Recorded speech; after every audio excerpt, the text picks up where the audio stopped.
തുടങ്ങിയിട്ടുള്ളത് പഴയ കാലത്തുമുണ്ട്, അതിന് ശേഷമുള്ള കാലത്തുമുണ്ട്. ലഹരി ഉപയോഗം എന്നുള്ളത് പെട്ടെന്ന് ഇപ്പോൾ ഒരു 10 കൊല്ലം കൊണ്ട് തുടങ്ങിയതൊന്നുമല്ല.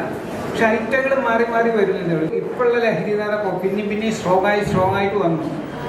പത്രങ്ങളിൽ ആദ്യത്തെ പേജിലോ രണ്ടാമത്തെ പേജിലോ നോക്കിയാൽ ദിവസവും കാണാം. പിന്നെ ചിലവരൊക്കെ പറഞ്ഞു ഒരു എസ്കേപ്പിസം ഉണ്ട്. നിങ്ങളല്ല കേട്ടോ, കുട്ടികൾ മുതിർന്നവർ പറയുന്നു ഞാൻ 2 പെഗ്ഗിലധികം തീരെ കഴിക്കില്ല. പലരും പറയാറുണ്ട് ഇതിന് 1 പെഗ് നിങ്ങൾ ആരെടുക്കുന്നത്. അപ്പം എന്താ അറിയാം, അതിനുള്ള കുഴപ്പം അത് നടക്കുന്ന കാര്യമല്ല. കൂട്ടുകാരോടത്ത് കൂടിയിട്ട് 1 പെഗ് എന്ന് പറഞ്ഞിട്ട് തുടങ്ങിയതാണെങ്കിലും 2-3 മാസം കഴിയുമ്പോഴേക്കും അവർ എനിക്ക് വേണ്ടി 1 ഗ്ലാസ്, മറ്റേ തുടക്കാരൻ പറയും ആ നേരത്തെ സ്നേഹം വളരെ കൂടുതലാണ്, നിങ്ങളൊന്നും അനുഭവിച്ചറിഞ്ഞില്ല. ഒന്നിച്ചിന്ന് കമ്പനിയിട്ട് പിടിക്കുമ്പോഴുള്ള അതിലുള്ള ആത്മാർത്ഥത, കെട്ടിപ്പിടിക്കലെ ഭർത്താനൊക്കെ കേട്ട് അവിടെ ടേപ്പ് കടൊക്കെ കൊണ്ടുവച്ച് കഴിഞ്ഞാൽ ചിരിച്ചന്നം വിടും. അങ്ങനെ പറഞ്ഞിട്ട് 1 ഗ്ലാസ് എൻ്റെ ഇതിന് വേണ്ടിയിട്ട ഒറ്റ മറ്റുള്ളവരെ കൊണ്ട് കുടിപ്പിക്കുക. അപ്പോൾ ഇയാളെ കൊണ്ട് കുടിപ്പിക്കുക. ഇങ്ങനെ വളർത്തുന്നത്. നിങ്ങളെപ്പോലുള്ള ബാച്ച് എന്ന് പറയുമ്പോൾ 10ാം ക്ലാസ് അതിൻ്റെ താഴെയുള്ള ബാച്ച് ആയതുകൊണ്ട് നിങ്ങളിങ്ങനെ എത്താൻ തുടങ്ങുന്നേ ഉള്ളൂ.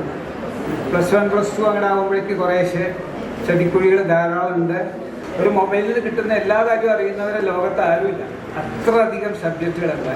അതേസമയത്ത് തന്നെ അതല്ലാതെ കണ്ട് നമ്മളെ വഴിതെറ്റിക്കുന്ന രീതിയോ പ്രലോഭനങ്ങളായിട്ടുള്ളത് ഓൺലൈൻ റമ്മി അതിൽ പെടുന്നതാണ്.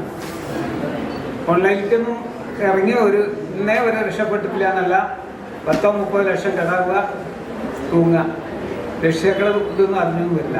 അപ്പോൾ അതുകൊണ്ട് ഈ ഓൺലൈൻ റമ്മി ഇതുപോലെയുള്ളതാണ്.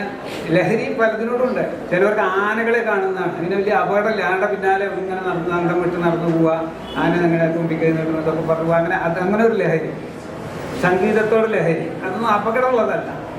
പഠനത്തോട് ലഹരി വന്നു വെച്ചാൽ നിങ്ങൾ രക്ഷപ്പെട്ടു. കാരണം മാർക്ക് ഓട്ടോമാറ്റിക്കലി വരും. വീട്ടമ്മമാർക്ക് അടുക്കളപ്പണിയോട് ലഹരി വന്നു എന്നുണ്ടെങ്കിൽ ആ കുടുംബം നന്നായി.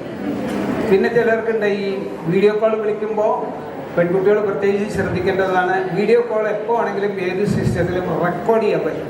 റെക്കോർഡ് ചെയ്യാന്ന് മാത്രം നമ്മൾ അങ്ങോട്ട് പറയുന്നത് മാത്രമല്ല, അവരിങ്ങോട്ട് പറയുന്നുണ്ട്. ഒരേ സമയത്ത് സൈമൾട്ടേനിയസ് റെക്കോർഡ് ചെയ്യാൻ പറ്റും. അതുകൊണ്ട് വീഡിയോ കോളിൽ നിങ്ങൾ എപ്പോൾ ആരോട് എന്ത് സ്വന്തക്കാരോട് സംസാരിക്കുകയാണെങ്കിലും അത് റെക്കോർഡ് ചെയ്യുന്നുണ്ട് എന്നുള്ള മനസ്സിൽ റെക്കോർഡ് വേണം. അതിനനുസരിച്ചുള്ള വാക്കുകളോ പ്രവൃത്തികളോ ആംഗ്യങ്ങളോ എന്തുണ്ടെങ്കിലും അത് മതി. അതല്ലാത്തവരുടെ കാരണം നമുക്ക് ജീവിതം വളരെ നമ്മൾ ഉദ്ദേശിച്ചിടത്തൊന്നും പോകാനായിട്ട് കുളിക്കാൻ പറ്റാതെ. അതുകൊണ്ട് ഈ രക്ഷിതാക്കളെ കൺവിൻസ് ചെയ്യാനും നല്ല ബുദ്ധിമുട്ടുള്ളതാണ്. അപ്പോൾ അതുകൊണ്ട് കുട്ടികൾ സ്വയം അവനും തന്നെ കുറേശ്ശെ ഇത് മനസ്സിലാക്കിയിട്ട് അതിനനുസരിച്ച് വിട്ടു നിൽക്കുകയാണെങ്കിൽ ഏറ്റവും നന്നായിരിക്കും.